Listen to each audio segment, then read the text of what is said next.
Samantala, inalmahan naman ng Bangko Sentral ng Pilipinas o BSP ang datos ng World Gold Council sa pagbebenta ng Pilipinas ng pinakamaraming gold reserves sa unang 6 na buwan ng 2024. Ayon sa BSP, sinamantala lang anya nila ang pagsipa ng market value ng ginto upang makapag-generate ng dagdag na income sa bansa. Narito ang ulat ni Arnold Herrera.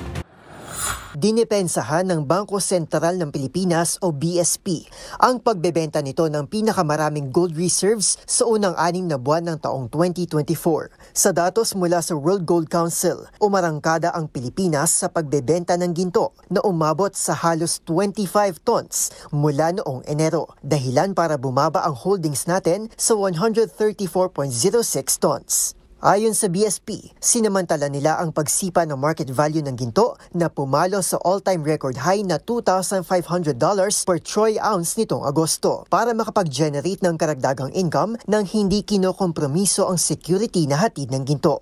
Patunay rito ang paglakas palalo ng ating Gross International Reserves o GIR sa $107.9 billion noong katapusan ng Agosto, mas mataas kumpara sa $103.8 billion noong katapusan ng 2023. Ang GIR na ito ay katumbas ng 7.8 months na halaga ng import ng goods at bayad sa serbisyo at kita.